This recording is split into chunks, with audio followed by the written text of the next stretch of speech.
Welcome to the Political Matrix News. Politics, people, local, regional, national news. Political Matrix News keeps you informed. We have the sources, we have the truth from inside the Political Matrix. Hello, this is Greg Fink with the Political Matrix News broadcast alongside with my partner Scott Miller. Scott has been a consultant here in Northwest Florida here for 30 years, and he has been working in numerous campaigns with me. How you doing today, Scott? Working, knocking it out, trying to live the good life. Well, it is a good life to live, and it's a good thing that we're over here. And we had D-Day here this week, and all the and everything that we hold, we cherish, and we hold so deeply to be Americans here. And we have all these immigrants who are coming over here to America, and I think there's a lot of them who really want to just love America and be here for the right point, and I think that's great. However, we have a lot of them who do not, and we have a lot of criminals coming over. We have terrorists coming over. We have actually really right around 120 nations being represented in all the illegal activities of people coming over. And but what do people think about it? I mean, right now I think people are pretty angry about it. What do you think? Well, I know that they are. The Democratic Party has a vested interest in bringing as many of the illegals over as they can, especially in advance of reapportionment years and census Right. years, because they don't count the number of citizens in an area when they count apportionment. There are estimates that suggest that if all of the illegals were deported out of America immediately, that the Democrat Party would lose 5 congressional seats. Wow. So they have a real vested interest in keeping these people here and spreading them around just a certain way. It's part of what really annoys them when the when the Republicans start sending them to areas that are going to be overwhelmed in their districts that are going to get them in trouble, because they're trying to still prop up this narrative that they're just immigrants and we need to keep them here. That's not what's happening. No, it looks like, but what about the whole idea here that, they can't vote if they're not legal? Well, it doesn't matter. How's that possible? If you disproportionately empower people that are able to vote, and add representatives that are going to represent, the Democrat interest, people think these are conspiracy theories, and yet the truth of the matter is that you and I have had backstage passes watching these maps being created, watching these representatives being apportioned out.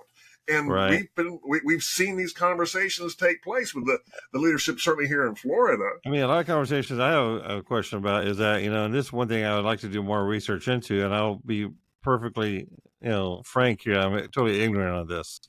But about the sanctuary cities, and whenever they have their, a lot of cities have their own election way of, voting for the city elections, which are different than federal and state. And a lot of them have their own rules, and they like to create their own rules, which are separate from the state. And so do you think there's a possibility that a lot of these voters, like in San Francisco and Los Angeles and New York and Minnesota, Chicago, or Minneapolis, sorry, not Minnesota, Minneapolis and Chicago. A lot of these cities and everything that are sanctuary cities, are they allowing illegals to vote? Do you think, which is counter to the federal law saying illegals cannot vote? Well, what the federal law says, to be fair, is that they can't vote in federal elections. And the state laws tend to say the same thing. But the problem is that once you let them in the door, once the camel's nose is under the tent, then who's to say that supervisors of elections who have a voter in their office that is legal in one way isn't going to be accidentally included in another election? Because a lot of these cities are like charter cities. So a lot of charter cities, have their own rules which circumvent or bypass or deviate, whatever fancy word you want to use, from what the state says to do or what the federal government says to do. It's like, it's kind of like the whole idea of sanctuary city. If the ICE people come in and try to, deport them, and they're not allowed to because the city says they have to stay there, and they are circumventing and overrunning the federal side of that. No, if the city wants to allow illegal immigrants and various other people to come and vote with no identification whatsoever, then it's not. I mean, the libertarian part of me wants to say, sure, go, yeah, you sure, whatever, you do you. The problem is that you can't have them voting on the same day that the regulated elections, the federally regulated, the state regulated elections are happening, because it's too easy to commingle the votes. And honestly, even if you were to have those city elections on a different day, you're still going to run the risk of having these people where the poll workers are used to seeing them and say, "Oh yeah, I know Jose. He's a longtime voter. Yeah, he can come in and vote." Now here we got a CBS poll. It looks like 62% of registered voters, which is not even really all that conservative. I mean, that's pretty, Well, registered vote. There's long-standing research that shows that when you poll registered voting populations instead of likely voter populations, then or samples, I guess is probably a better way of saying it. But when you take the registered voter samples tend to lean a little bit more to the liberal side than the right-leaning conservative guys do. And so for that poll to say that 62% want to deport all illegal immigrants, it makes it a little less surprising how Trump is winning with this talking point. That's one of Trump's talking points, to man the largest mass deportation of illegal immigrants. Right. And let's go ahead and take a listen here to what they say about this real quick. All right.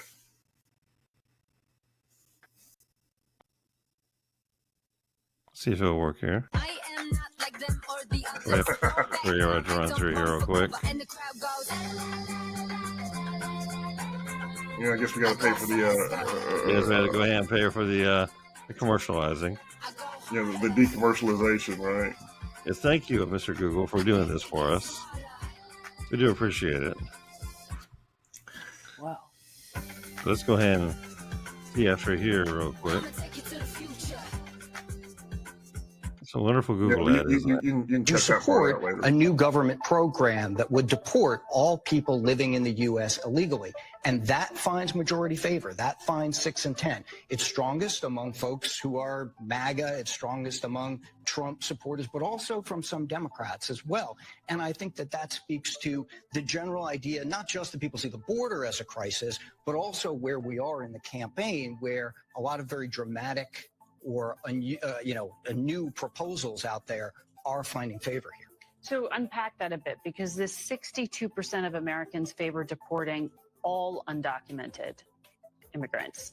So Homeland Security says that President Biden has already deported or repatriated more people in the past year than any year since 2010. And then, depending on the details of what's talked about on the campaign trail, some of what Mr. Trump talks about could be illegal. It doesn't seem practical in some sense to round up children. And then we know that the courts have questioned whether local authorities would have the ability to do it, and federal authorities don't have the resources. So what exactly do people think they're supporting? Oh, it's going to be hard, so we shouldn't do it. Wow. Just give up. The situation's already well out of hand, so we might as well just embrace it. No, that is not the way it is. Okay, our last segment, we were talking about how CNN was just really out of touch here with their Hamas releasing during a battle or what. Anyway, now we got CBS here. Yeah. Fuck. I mean, is there any again, registered voters. So, and they're saying that even the Democrats are supporting, but the big population that they're completely missing are the independents, and they're the ones that are going to sway the election the most. The independents are more disgusted than, in some cases, or at least equally disgusted as the Republican voters are on this particular topic. And you don't think that Trump? This is the thing that's going to give Trump the election. Arresting him and putting him on trial and things like that. Doesn't hurt. That really focused people. Really, it took the conspiracy theory out of people's mind. It's realizing Yeah, they kept saying it's a conspiracy theory. He's going to go in there, and the more they found out about the case, to this day, no prosecutor and no court has specified what Trump was convicted of. And Yeah, yet, still no felony. everywhere you go, 34 felonies. Well, guess what? The things he was 34 convicted of were misdemeanors. not felonies. The things he was Exactly. convicted of were misdemeanors that they turned in. As a matter of fact, they were misdemeanors that were beyond the statute of limitations. There That you were go. converted Exactly. that were converted into felonies Because by a mystery crime. Because if they're past the statute of limitations, are they even real? So if they're not even real, let's just go ahead and make them into something up. Just make something up out of them. So since that misdemeanor is not real anymore because it's past the statute of limitations, let's just go ahead and make the misdemeanor a felony because it's not real anyway. It's not real anyway. I mean, it's what? I mean, this is so bizarre. I mean, and then the media here, they're watching that CBS, whatever the hell that was, and talking about the poll with some sort of wonderful little music in the background that Fox News put behind it, which was really patronizing, I think, but it was really cute. But I mean, these guys don't realize when you have 62% of anything, you got a pretty big majority. Okay, isn't that maybe, or this is pretty freaking simple. Okay, people want it to be done correctly. They want the border issue to be handled right. They don't want illegals here. It's real simple. Well, I doubt that they'll share the what the breakdown is by voter and things like that. Maybe they will, maybe they won't. I couldn't find it when I was looking for it. I couldn't find it either. But yeah, but imagine how. I mean, even if 100% of Republican voters, were the ones that, or registered Republicans were the ones that wanted that. There had to be way more than 0 Democrats that were in favor of it, because otherwise you wouldn't get 62%. The guy did say a strong number of Democrats also voted along with MAGA and independents. Yeah, well, you notice how he had to throw that MAGA in there because on the liberal side, because it's not a Republican MAGA is on the liberal side, MAGA is a derogatory term, so it's got to throw some derogatory terms in there. Yeah, MAGA is a pejorative and everything now because MAGA is like an evil terminology because it's basically saying, "Oh, you guys are like the psychonauts of the right wing party." Exactly. Basically, it's just throw everybody into one big basket of deplorables, kind of like what Hillary said, and that's all they're doing. Is basically MAGA is the new basket of deplorables, and so that's their new terminology and everything. And so one thing we have to do this year, we have to make sure this election is too big to rig. And that way we need to make sure that there is no closeness whatsoever. And 62% is in the definition of not being close. It looks like don't worry, the Democrats are doing everything they can to help us. Well, they're doing a great job. I mean, they are helping greatly. I mean, and we want to appreciate. I mean, I applaud the media for their entirely gross ability to have journalistic standards or journalistic, interpretation of any. It leaves me speechless. I mean, sometimes I feel like you told me a couple weeks ago, I might be acting a little tired because I'm searching for adjectives or adverbs or whatever. Sometimes, and I am exhausted with a lot of things going on in our wonderful lives that we have in this campaign world. But a lot of times I'm just totally speechless. I mean, it's like you can't make this stuff up. How stupid do you have to be to make $1 million a year and sit up there with a suit and a wonderful little tie and everything else, and basically read some sort of talking points that were written by a 5-year-old? I mean, seriously, guys. Well, remember that all the talking point that the media's metric for talking points is not accuracy anymore. It's hype. It's the degree to which it moves the needle. It's actually not hype anymore because it's actually boring. I mean, they're doom and gloom. It's like, let's turn a little battle into a hostage release. Let's turn 62% into something like maybe a minority. No, I mean, I'm sorry, the transsexuals and transgender movement and everything else is pushing all the men and women's athletes. That's a minority, okay? That's like 1% or less. This is 62%. That's the opposite of a minority. It's way up there. And this is about immigration, and this is about keeping our families safe keeping jobs safe, keeping our, basically everything for our infrastructure managed. I mean, I think really people understand. And I know we're going a little bit over here, but I think one thing that, I need to bring up real quick, that people, whenever you look at immigration and illegals and basically knowing how many people are here, it has to do with everything in your budgets. Every single Mhm. budget for the government, and you know this because you're a contractor, every single budget is based on how many people is it going to be, is it going to help? I mean, how many people are going to be getting the water? How many people are going to be getting the power? Everything is budgeted from the federal down to the state, down to the county, based on real numbers. If you don't have real numbers, guys, you're basically screwing everybody, totally in different directions. And then you have no infrastructure whatsoever.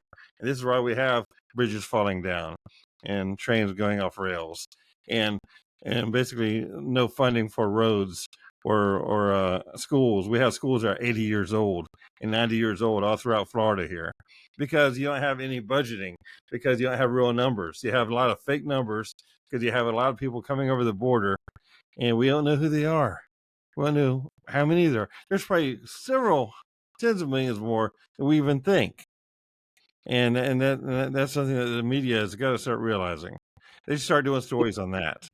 Well, as we pointed out a couple of weeks ago, we've had, during the Biden administration, we've moved the equivalent of another U.S. state full of immigrants into the union. Except we've distributed them, mostly around the borders, because they don't really share these people around.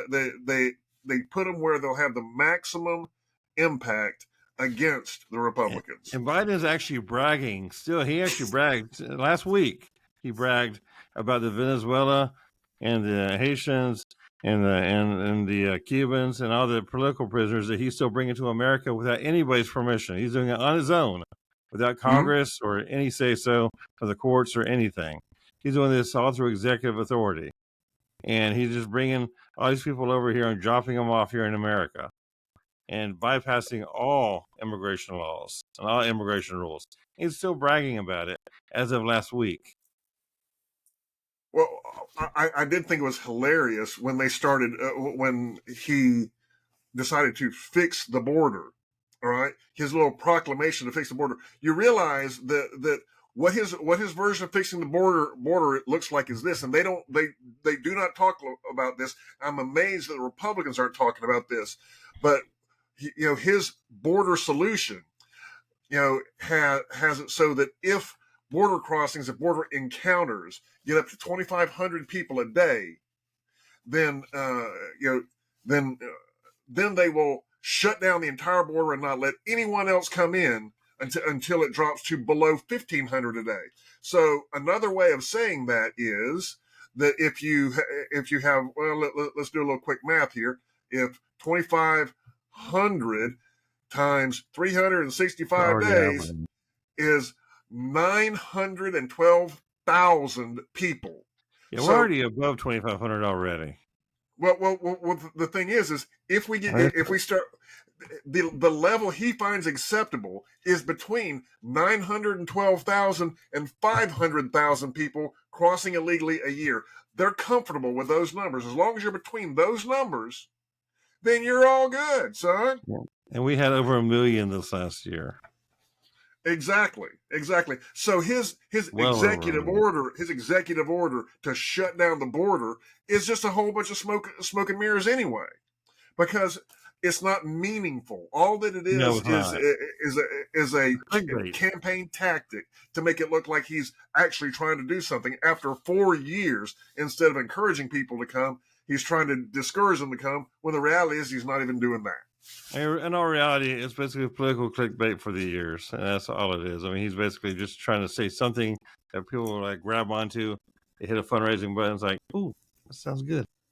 Yeah. This is specifically the reason the Republicans voted against the Democrat proposal to fix the border. The proposal was also muddied up with money for Ukraine, money for Hamas, money for Israel. But the only reason they proposed it. The only reason they proposed it, though, was because, even without all of those things, it was worth vetoing simply because it didn't do anything but preserve the status quo.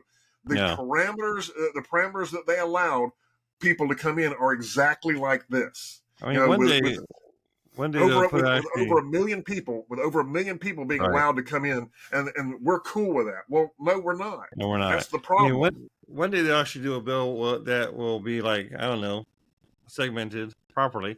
Like this a bill just for Ukraine, nobody else. Just for the Middle East, nobody else. Just for the border, nobody else. And no conflating of all the issues because they're not the same damn issue.